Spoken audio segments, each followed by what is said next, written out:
لا بظهورهم. وقتی دعا میکنی خداوند به بطن کفات بین این کف دستات دعا کن، با پشت دست نه. یعنی دعا را اینه خیلی تو کف دست سیلی بود باشه، پشت دست نه. فاذا فرغت فامسح بهم وجهک. وقتی که خلاص کردی با دستات رو تا بشک. همچنین در جامع سنن امام ترمذی و در سنن ابو داود از حضرت عمر رضی الله تعالی عنه روایت اومده است. همین مسئله رو را به دست شکیدن و از حضرت عبدالله ابن عمر پسر حضرت عمر روایت اومده است. حقیقتا هر حدیث اگر جدا جدا بگیره موافق علم همه اصول حدیث مصطلح الحدیث ضعیفن، اینا ضعف دارن.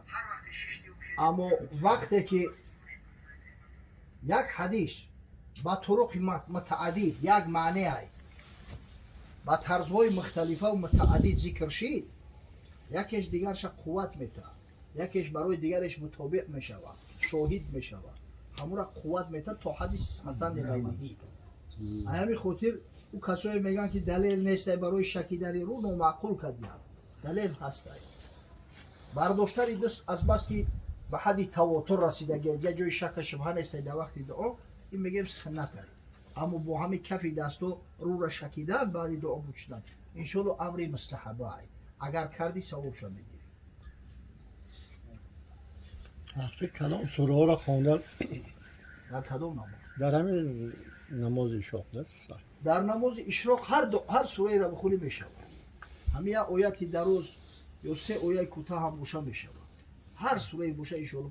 ایتا سوره معین اومدگی نیست که ایمینوی کدام بخونی. حقیقتا در بعضی کتابای فقهی گفتیانه نه که این رأی مجتهدا است، این با یگان نص صریح شرعی ثابت نیست. بعضیا گفتن که سوره و شمس را میخونی و ضحی را میخونی و لیل میخونی، الم نشرح میخونی، اما همیا با نصوص شرعی ثابت نیست. در این مثلا نه یگان خبری یعنی نه یگان حدیثی صحیح است، نه یگان اثری صحابه بس یاد رسیدگی. یعنی قول مجتهدا است، بس که در باره ضحی مثلا و شمس و ضحی ها اومده است، خدای تعالی با ضحی قسم خورده است، یا که انا همو و ضحی و لیل اذا سجى علمی مقصد قسم میخوره خدای تعالی با ضحی. همین را شاید به همون خاطر باشه گفتن در نماز ضحی اگر همین را بخونه نور علی نور میشه. اما از بس که خود شارع یگان مقصد اویا و یگان حدیثی یقینی را نه آورده است، از همین خاطر انشالله هر کدام سوره و آیه را بخونی درست است. اما دقت شما بسیاری بعد گم میزنید. اچھا یک میکنیم همین داشتگیری همین شکر همین مجبور میکنه هم یک دعا میکنن و پرم میخیزن نباشه یکون فرقیت دیگه موضوع قطعی نیست.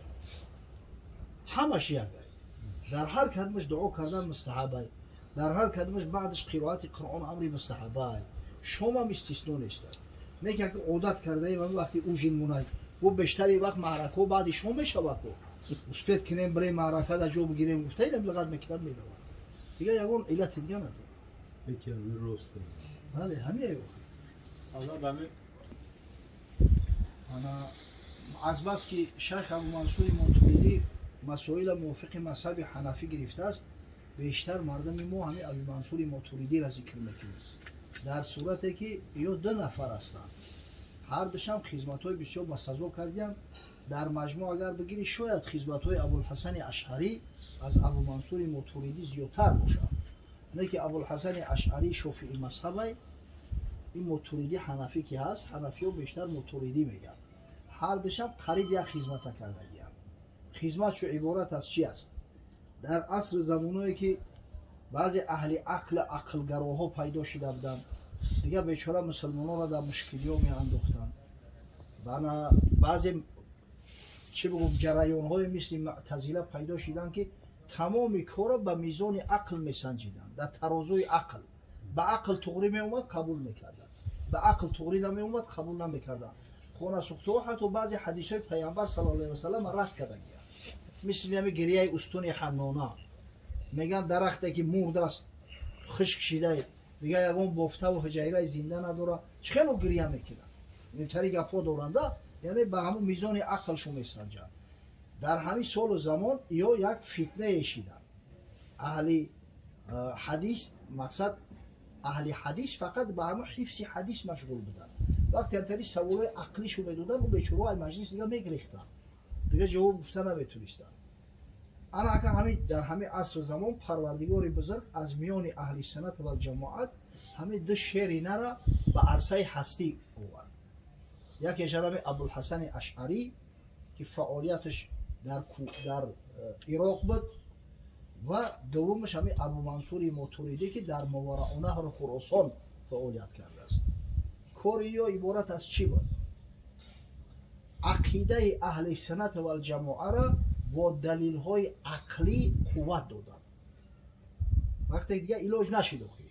مثلا زمان پیش تو دوره همین مکتب اشعری و مکتب ماتوریدی پیدا شدن، همه مقصد که دلیل های عقلی را هیچ که با اینوبت هم نمیگیرید، در قیسش هم نبودن. همه خدا گفت، پیغمبر گفت، همه تسلیم خلاص. اما بعدتر وقتی که اسلام رشد یافت، وقتی دیگر ملک‌ها را مسخر کردن مسلمان‌ها، هر یک ملک به خودش فیلسوف داشت و حکیم داشت و مقصد با طریق خود عالم داشت و عقلکا بودن، همین سوال و جوابا سر شد. خاصتا کسایی که با فلسفه یونان آشنا هستند، با منطق ارسطو آشنا هستند، بعد همین سوالای هر خیلی را پرتوفتن گرفتن که دیگه بیچاره اهل حدیث مستر میموندن. اینجا جواب عقلی در کار بود که امورا منطقاً رد کنی گپ شد. ای بیچاره نمیتونستن. اینا از جمله تا بدبختای پیدا شدن که مثلا میگفت که شما میگه که خداوند قادر مطلق هست، میگفتن بله. بعد میگفتن نعوذ بالله آیا پروردگار با یگان خدای مثل خودش خلق کرده میتونه؟ یا آیا خداوند یک سنگ را خلق کرده میتونه که خودش برداشتش نتونه؟ اینجا علاقه دلیل منطقی در کاره. و در زمان پیغمبر، در عصر پیغمبر ایتاری عقلک، ایتاری شکاک ابله نبود. اینا بعد پیدا شدن. و وقتی که برخوردی تمدن اسلام با دیگر تمدن ها و با دیگر خلق ها و مردم شد، همین چیزا پیدا شدن گرفتن. اگه این را باید کسی باشه که جوابشون بده کو، در جای خچو بمونه کو. اگه این موضوعی را من گفته استم که بسیار درشت دغله نباشه، در جوده اسلام موضوع نازک خیلی زیاد هستند. همین مثل که مثلا خدای تعالی میگه که و ما کنا معذبین حتی نبعث رسولا، ما هیچ خلق قومی را عذاب نمیتیم تو براشون پیغمبر نفرستیم. و همینجا سوال بیاید که در دنیا بعضی خلق قومی هستند که اونا نه کتاب دیدین، نه پیغمبر دیدین، نه با تمدن بشری آشنایی دارن، ای سیویلیزاسیا دورن، هیچی را نمیدونن، هیچی را ندیدین. اینا مثلا در همه آمازونکا، ساحل‌های دریای آمازونکا در امریکای جنوبی هستن قوم قبیله ایندیسویی که نه یک کسی را میشناسن، نه میدونن، ای تمدن دورن. اوکی حکم یو چی میشه؟ اینو جنتی یا دوزخی؟ ببینید این طریق مسئله وقتی که میاد اینجا حجت دلیل قطعی، خصوصا دلیل عقلی قطعی باید همه را اثبات کنی.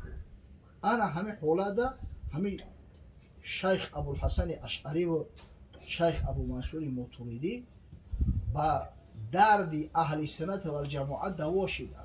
اهل سنت و جماعت را مسلح به همه چه بگم با دلایل عقلی کردن که جواب سوال همه عقلکو را بتن، از اسلام و از عقیده اهل سنت و جماعت دفاع کرده بتونن. متاسفانه با درباره همه فقط کسایی گپ میزنن که یگان استولینی ندارن. هم یگان چیز نه اوقی لعنتی تا اقلا یک کتاب شو بخون ببین چی گفته است و چه خیلی کار کرده است، که یک تاریخ حیاتی امور نگاه کن. ایلا چی بود که همه مکتب پیدا شد؟ پروستاتک پیدا نمیشه بود. نه همه باید یا طعنه بزنن یا سخن قبیح بگن، اینطوری یا ابلهی و یا جهالت دارن. اوقی وقتی که تو با مسلمان گپ میزنی حقیقتا احتیاج به دلیل عقلی نیست. اینا من مثلا خطی انا حاجی جورابیک وقتی گپ زدم شرط نیست به این دلیل عقلی بیارم، میگم خداوند در قرآن نمیخیل گفته است، حتما قبول میکنه. پیغمبر صلی الله علیه و سلم این خیل گفته است، مرده قبول میکنه. در فقه اومده است مثلا رأی مجتهدا دلیلی نه است، قبول میکنه. اما اگه تصور کنی که من قطعی یک خطایی گپ زدم اینم یک خطایی بگه که هستی پروردگار تو با من عقلا اثبات کن من سوره اخلاص بخونم باشه او لعنتی بگه که من با قرآن باور ندارم من حدیث پیغمبر را بگم باشه بگه که من پیغمبر را قبول ندارم نعوذ بالله قطعی هم آدم چه خیلی گپ زدم چه خیلی او را قانع کنم که مقصد که به سوی اسلام میل کنه چیکار میکنی همینجا این همین مسلمان ها اندونزیا و مالزیا را مسلمان کردن چه خیلی کردن این هم مردکو دعوا کردن که ما را تو همین عقلا همین را بفهمون همینجا علاج دیگه نیست داری تو اگر از همین مکتب‌های کلامی مکتب کلامی اشعری و مکتب کلامی مطلبی استفاده نبری کارت به هیچ جا نمیرسه از دستت هیچ کار نمیآید برای همین این بسیار لازمه مهمه این مردای خدا خدمت خودشون کردن اسلام عقیده اهل سنت و جماعه را با دلایل عقلی کمک کردن آخه ما در رابطه به همدیگر حاجت نداریم به این اما وقتی که در برخورد با دیگر مردم هستن با دهری ها هستن با اتئیست خاک بلاها هستن علاج دیگر نداریم باید همین استفاده بریم این مکتب اهل کلام آدمایی که در بحر شنا نکردن وقتی که دربارش قضاوت میکنن یا را ابله میگن یا عاقل نیستن یا ابله خب خیال میکنم برای معرکه را بس ایقا برای که این مسئله نازکه ولی با هم گفت استفاده در شبهه هم که مردم یکون چی فهمیدن یا نفهمیدن